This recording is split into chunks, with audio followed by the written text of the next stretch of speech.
Okay, Eric Shire here, coming to you live from the East Village. Um, what is this, Tuesday? It's actually after midnight, but I'll just say Tuesday, August 11th.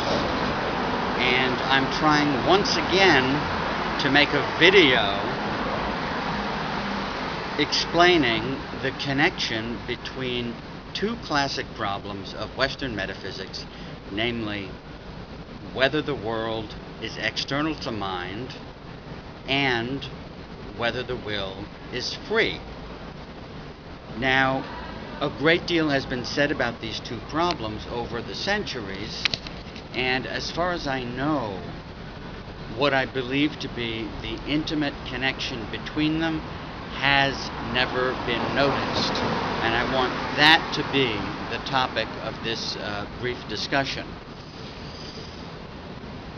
Now, one of the important holy grails of modern philosophy is to come up with a single theory that integrates physical and conscious phenomena, mind and matter, to speak somewhat loosely. And there are two basic ways that mind and matter relate. One is perception, the other is action. And in perception, you have an image of the physical universe coming into the mind to form an image, in the case of visual perception. And in the case of action, you have a conscious impulse in the mind to act, resulting in physical motion in the universe.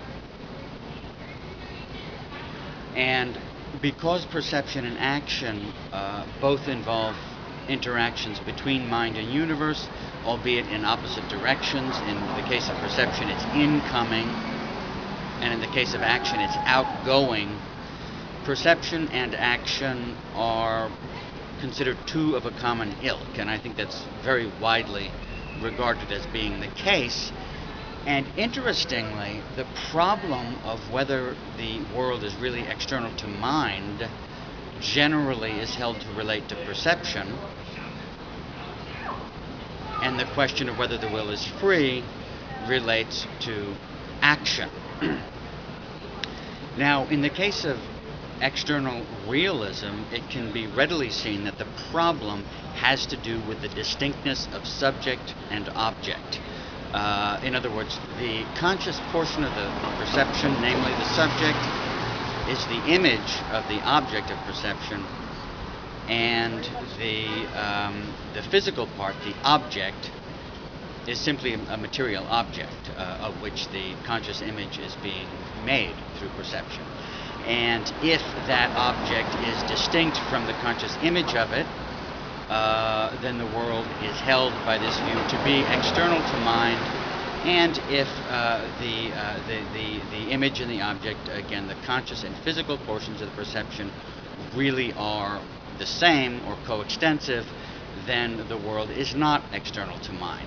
So whether the world is external to mind hinges on the question of whether subject and object are distinct. Now, it turns out you can ask the same exact question about action.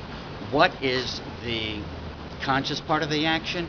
It is simply the volitional impulse to act, and the physical part are the physical motions. Let's say your action is to throw a baseball, then the baseball acquires physical motion. You could call it momentum, you could call it kinetic energy.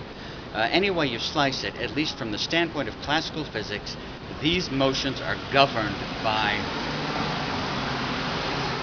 physical laws that are causally closed, in light of which the question arises how the conscious impulse to throw it could have acted freely.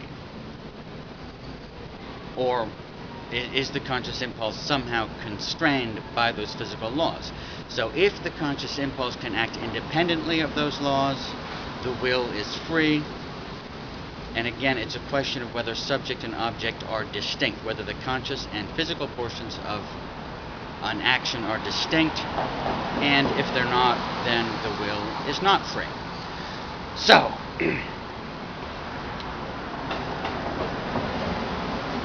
the problems of external realism and freedom of the will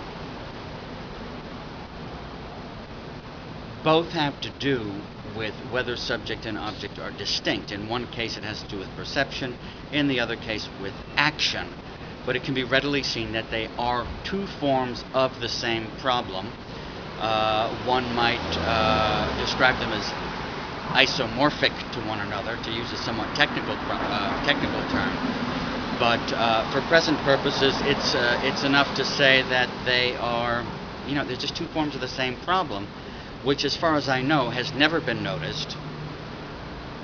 And in spite of so many reams being written about these two problems by Western philosophers, and that introduces an interesting question as to the extent to which we can trust our understanding of the world. If the top minds can miss something that is so self-evident, and I think you'll grant me this argument was pretty simple, it just raises serious questions about how reliable is our understanding of this world. This will be lecture one of what I hope to be a series of lectures, and I hope that they will all be interrelated, so that each of these is just a different facet of a much larger metaphysical theory. This lecture dealt with the external world and free will problems. Subsequent lectures will address the mind-body problem, Eastern mysticism,